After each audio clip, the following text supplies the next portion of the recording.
Dictation start 3 second बाद।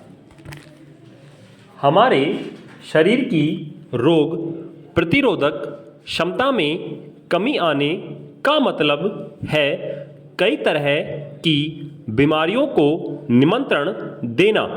ऐसी बीमारियों में से ही एक घातक बीमारी है टीबी यानी क्षय रोग। विश्व स्वास्थ्य संगठन के मुताबिक दुनिया में सबसे ज़्यादा टीबी के मरीज भारत में है।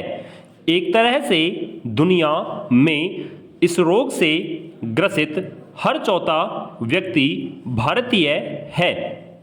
ऐसे में हमारे यहाँ इस बीमारी की भयावह का अंदाज़ा सहज ही लगाया जा सकता है। संतोष की बात यह है कि भारत ने पिछले सालों में इस बीमारी पर काबू करने के प्रयासों पे खासी उपलब्धि हासिल की है और अब वर्ष 2025 तक देश से टीबी बीमारी को खत्म करने के लक्ष्य पर काम हो रहा है। हाल ही में केंद्रीय स्वास्थ्य और परिवार कल्याण राज्य मंत्री डॉक्टर भारती पवार ने चेन्नई में विभाग के एक कार्यक्रम में इस बात को दोहराया कि टीबी के खात्मे के लक्ष्य को निर्धारित अवधि में पूरा करने की पूरी तैयारी है। हालांकि इस दिशा में मुस्तैदी से काम करने की ज़रूरत है। हालांकि सरकार का यह भी दावा है कि देश में टीबी महामारी से मौत के आंकड़े कम होते जा रहे हैं। एक दौर में भारत के लिए यह बीमारी खतरनाक स्तर पर रही है।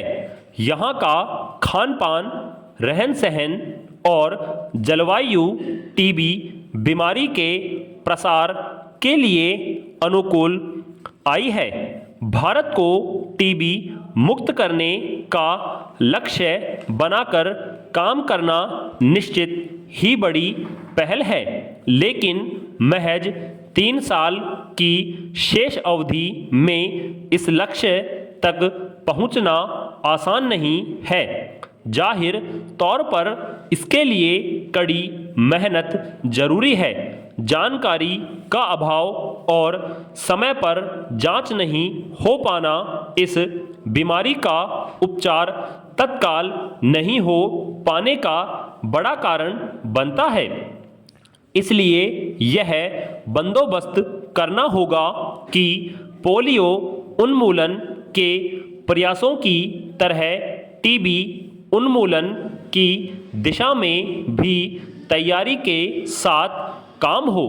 यह भी समझना होगा कि देश में कोरोना महामारी के कारण 2 साल तक इस अभियान को धक्का लगा है, क्योंकि टीबी मरीज अस्पतालों तक पहुंच ही नहीं पाए। ऐसे में लक्ष्य को पाने के लिए सरकारी मिशनरी को अधिक चुस्त और दुरुस्त रहना होगा।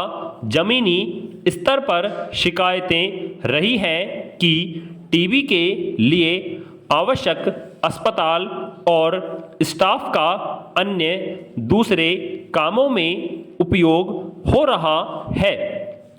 ऐसे में सुनिश्चित करना होगा कि टीबी से लड़ने के लिए निर्धारित संसाधनों का सही उपयोग हो। सबसे अहम बात यह है कि बीमारी को जड़ से खत्म करने के लिए स्वास्थ्य तंत्र को मजबूत और सक्रिय रखा जाए।